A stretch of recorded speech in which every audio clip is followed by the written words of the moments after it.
find the volume of the solid bounded by the surface as well as the horizontal plane z equal to 0.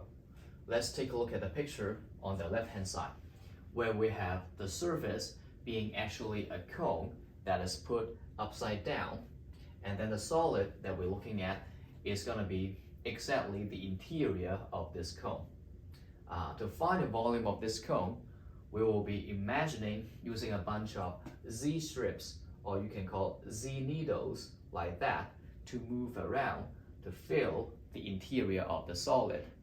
Notice that the length of this strip is flexible, which means sometimes it could be shorter or taller depending on the spots it stands on the XY plane.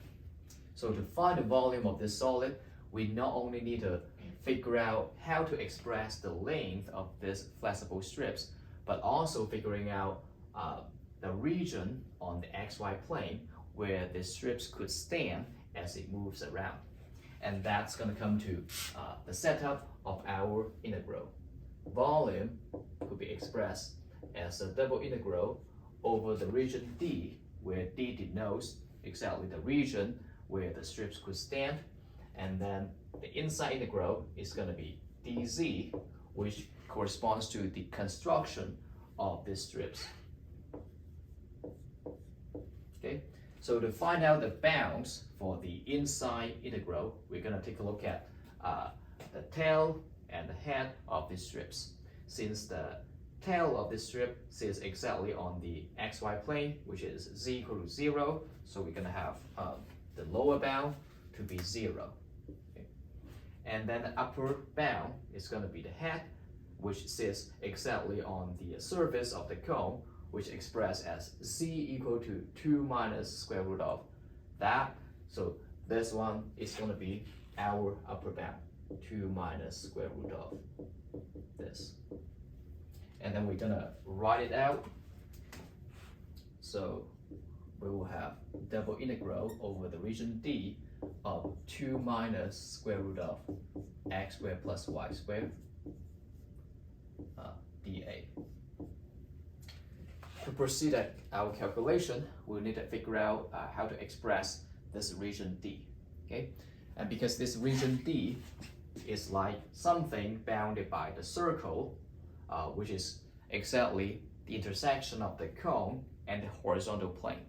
So we're gonna take a look at their equations to figure out the expression of the curve. We'll be looking at the equation of the cone and this horizontal plane, and then we eliminate the variable z by plugging z equals 0 to here.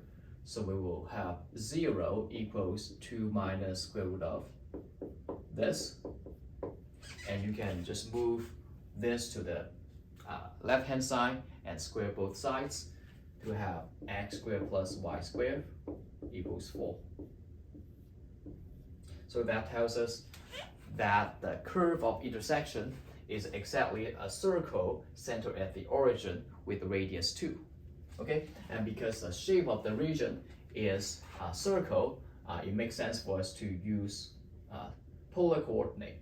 So we're going to set x equal to r cos theta, and then y equals r sine theta.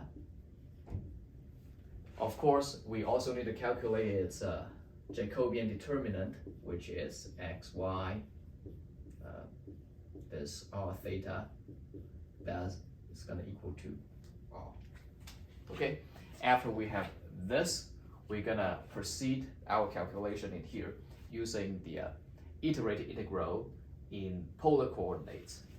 Okay, so we're going to have the first and the second integral corresponds to r and theta, and then we need to replace this expression into expression in terms of r and theta by replacing x with this and y with that.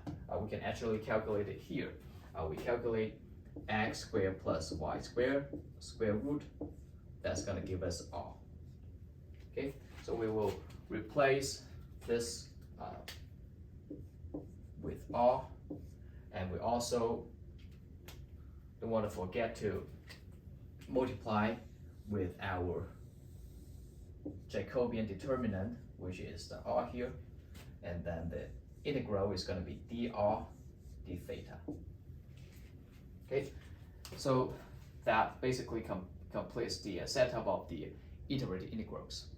Also, we also need to figure out the bounds, right? The inside bound corresponds to dr, which we know is going to be from 0 to 2 because we have the radius equal to 2, okay? From 0 to 2. And then the outside bound is going to be corresponding to theta, which is from 0 to 2 pi to construct the entire circle. Okay, next, let's proceed to calculation. That's going to be, because there's no theta appear here, so there's 2 pi just like a coefficient multiplied outside, and then we have the antiderivative to be r squared minus 1/3 r cubed with upper bound 2 and 0 plugged in by using the fundamental theorem. And that's gonna take us to 8/3 pi if you proceed the calculation. Okay.